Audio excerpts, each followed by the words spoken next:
নমস্কার বন্ধুরা, Rooney and মম কিচেনে আপনাদের স্বাগত। আশা করি সবাই ভালো আছেন। আজ আমি আপনাদের সঙ্গে শেয়ার করব একটি স্পেশাল মশলা দিয়ে তৈরি ওলকপি ও আলু দিয়ে মাছের ঝোলের রেসিপি। এইভাবে স্পেশাল মশলা দিয়ে ওলকপি দিয়ে মাছের ঝোলের রেসিপিটাকে বানিয়ে দেখুন। স্বাদ ও গন্ধে হবে কিন্তু অসাধারণ। ওলকপির মধ্যে যে একটা গন্ধ থাকে, এইভাবে রান্না করলে সেটাও কিন্তু চলে যাবে। তাই ভিডিওটা পুরোটা দেখার অনুরোধ রইল। ভিডিওটা ভালো লাগলে অবশ্যই কিন্তু একটা লাইক করতে ভুলবেন না। তো চলুন দেখে নেওয়া যাক আজকের এই রেসিপি। এর জন্য আমি এখানে নিয়েছি কাতলা মাছের পিস। আপনারা চাইলে যে কোনো মাছ দিয়ে কিন্তু এই ঝোলটাকে বানিয়ে নিতে পারেন। প্রথমেই আগে নুন, হলুদ ও সামান্য একটু সর্ষের তেল দিয়ে মাছের পিসগুলোকে ম্যারিনেট করে নেব।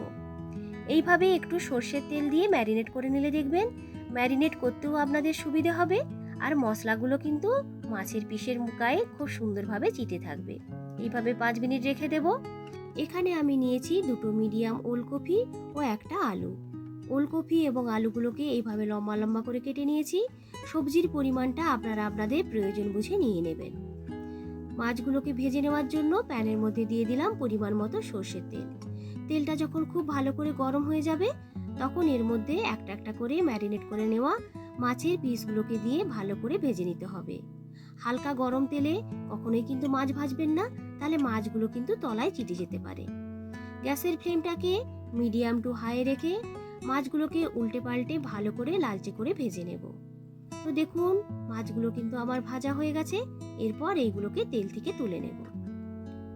ওই সেম তেলের মধ্যে ফোড়নে দিয়ে দিলাম 1/2 টেবিল চামচের মতো 5 ফোড়ন, একটা তেজপাতা ও শুকনো লঙ্কা। 5 ফোড়নের পরিবর্তে আপনারা এখানে জিরেকেও ফোড়ন হিসেবে ব্যবহার করতে পারেন। যখন ফোড়ন থেকে একটা সুন্দর গন্ধ বের হবে, তখন এর মধ্যে দিয়ে দেব কেটে রাখা ওলকপিগুলোকে। ওলকপিগুলো যেহেতু শক্ত, তাই প্রথমে আগে ওলকপিগুলোকে দিয়ে এইভাবে কিছুক্ষণ নাড়াচাড়া করে ভেজে নেওয়ার পর সেদ্ধ হওয়ার জন্য ওলকপিগুলোকে ঢেকে রেখে দেব 3 থেকে 4 মিনিটের মতো। ঢাকনাটি খুলে নিয়ে আবারও কিছুটা সময় ভালো করে এইভাবে ওলকপিগুলোকে ভেজে নেব। এখানে আলাদা করে কিন্তু আলু এবং ওলকপিগুলোকে তেলে ভাজবো না, ওই মশলার সঙ্গেই কিন্তু ওলকপিগুলোকে ভেজে নেব। তো ওলকপিগুলো যখন একটু ভাজা হয়ে যাবে, এর সঙ্গে দিয়ে দিলাম কেটে রাখা আলুগুলোকে। আবারও সমস্ত কিছুকে এইভাবে নাড়াচাড়া করে বেশ একটু ভাজা ভাজা করে নেব। তো দেখুন আলু এবং ওলকপিগুলো আমার এখানে কিন্তু একটু ভাজা ভাজা হয়ে এসেছে। এর মধ্যে দিয়ে দিলাম পরিমাণ মতো নুন।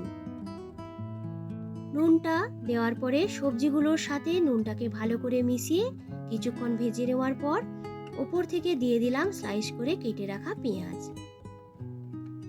সমস্ত কিছুর সঙ্গে ভালো করে পেঁয়াজটিকে কিন্তু মিশিয়ে নেব। এখানে আলাদা করে কোনো রকম কিন্তু মশলা করব না, একই সঙ্গে সবজি এবং মশলাগুলোকে এইভাবে কিন্তু কষে নেব। একটু নরম করে পেঁয়াজটিকে ভেজে নিতে হবে, তাই ঢাকা দিয়ে রেখে দেব মিনিট 2 মতো। তো দেখুন যেহেতু নুন দেওয়া ছিল আর ঢেকে রেখে দিয়েছিলাম, তাই পেঁয়াজটা কিন্তু অনেকটাই নরম হয়ে গেছে। আবারও কিছুটা সময় এইভাবে একটু কষে নেওয়ার পর দেখুন পেঁয়াজগুলো কিন্তু একদম নরম হয়ে গেছে। এই সময় এতে দিয়ে দিতে হবে 1 টেবিল চামচ আদা ও রসুনের পেস্ট। আদা রসুনের মধ্যে যে একটা কাঁচা গন্ধ থাকে, সেটা যতক্ষণ না পর্যন্ত চলে যাচ্ছে ততক্ষণ পর্যন্ত কিন্তু মশলাটিকে কষে নেব। গ্যাসের ফ্লেমটাকে লো টু মিডিয়ামে রেখে মশলাগুলোকে কষে নিতে হবে। এরপর এর মধ্যে দিয়ে দিলাম 1 টেবিল চামচ করে হলুদ গুঁড়ো, ধনে গুঁড়ো, জিরে গুঁড়ো ও সামান্য একটু কাশ্মীরি লাল লঙ্কার গুঁড়ো। সামান্য একটু জল অ্যাড করে মশলাটিকে ভালো করে কষে নেব। আরও প্রায় 2 থেকে 3 মিনিটের মতো মশলাটিকে কষে নেওয়ার পর দিয়ে দিলাম টুকরো করে কেটে রাখা টমেটোগুলোকে। টমেটোগুলোকেও ভালো করে মশলার সাথে মিশিয়ে নিয়ে কষে নেব। যতক্ষণ না পর্যন্ত টমেটোগুলো একটু গলে গলে না আসে, ততক্ষণ পর্যন্ত কিন্তু মশলাটিকে কষে নিতে হবে। যত ভালো করে মশলাটি কষবে, ঝোলটা খেতে ততটাই কিন্তু ভালো হবে। এরপর এর মধ্যে দিয়ে দিলাম কিছু মটরশুঁটি। যদি হাতের কাছে মটরশুঁটি না থাকে, তাহলে কিন্তু স্কিপ করতে পারেন। আবারও সমস্ত কিছু ভালো করে মিশিয়ে কষে নেব আরও 3 থেকে 4 মিনিটের মতো। তো দেখুন টমেটোগুলোও কিন্তু সুন্দরভাবে গলে গেছে আর মশলাটা কিন্তু বেশ শুকনো শুকনো হয়ে এসেছে। এই সময় এর মধ্যে দিয়ে দিলাম গরম জল। এখানে আপনারা গরম জলটা ব্যবহার করারই চেষ্টা করবেন, তাহলে দেখবেন ঝোলটা খেতে কিন্তু বেশি ভালো লাগবে।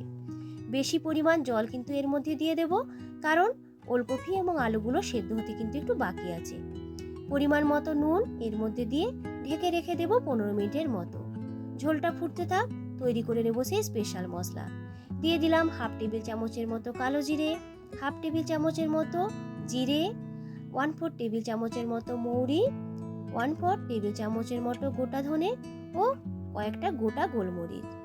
গ্যাসের ফ্লেমটাকে লোতে রেখে এই মশলাগুলোকে কিন্তু ভেজে নিতে হবে। তবে খুব বেশি পুড়িয়ে কিন্তু মশলাগুলোকে ভাজা যাবে না। যখন দেখবেন যে মশলার গায়ে একটা লালচে ভাব ধরতে শুরু করেছে আর মশলা থেকে একটা সুন্দর গন্ধ বেরোতে শুরু করেছে, তখন এগুলোকে নামিয়ে ঠান্ডা করে নিতে হবে। পুরোপুরি ঠান্ডা করে নেওয়ার পরে কিন্তু মিক্সিতে একটা পাউডার তৈরি করে নেব। তো এদিকে ঝোলটাকে একবার চেক করে নেব। তো দেখুন আলু এবং ওলকপিগুলো কিন্তু প্রায় সেদ্ধ হয়ে এসেছে। এরপর এর মধ্যে দিয়ে দেব ভেজে রাখা মাছগুলোকে। গ্যাসের ফ্লেমটাকে এখানে একটু বাড়িয়ে দিয়ে মাছগুলোকে এইভাবে ওই ঝোলের মধ্যে ডুবিয়ে নেব। এর ফলে গ্রেভিটা মাছের ভেতরে খুব সুন্দরভাবে ঢুকে যাবে। সমস্ত কিছু ভালো করে মিক্সড করে নেওয়ার পর ঢেকে রেখে দিলাম আরও 2 থেকে 3 মিনিটের মতো। ঢাকনাটি খুলে ওপর থেকে দিয়ে দেব সামান্য একটু ধনেপাতা কুচি, একটি কাঁচা লঙ্কা, আর যে মশলাটা ভেজে রেখেছিলাম সেই মশলাটাকে এইভাবে দরদরা করে একটু পাউডার তৈরি করে নিয়েছি, সেই মশলাটা দিয়ে দেব 1 চামচের মতো। এই স্পেশাল মশলা দিলে দেখবেন এই ঝোলের স্বাদ ও গন্ধে কিন্তু একটু অন্যরকমই হয়ে যাবে, আর খেতে হবে কিন্তু অসাধারণ। আরও প্রায় মিনিট 2 মতো ঝোলটাকে ফুটিয়ে নিলেই কিন্তু তৈরি হয়ে যাবে আজকের এই স্পেশাল মশলা দিয়ে ওলকপি আলু দিয়ে মাছের ঝোলের রেসিপি। তো বন্ধুরা, আজকের আমার এই রেসিপিটা আপনাদের কেমন লাগলো অবশ্যই কিন্তু কমেন্ট করে আমাকে জানাবেন। এই রকম ধরনের নিত্য নতুন রেসিপি দেখতে চাইলে আমার চ্যানেলটিকে সাবস্ক্রাইব করতে হবে, লাইক, কমেন্ট ও বন্ধুদের সঙ্গে শেয়ার করতে কিন্তু ভুলবেন না। আবারও হাজির হব নতুন কোনো দিন নতুন কোনো রেসিপি নিয়ে। ভালো থাকবেন, সুস্থ থাকবেন সবাই। আজকের মতো টাটা।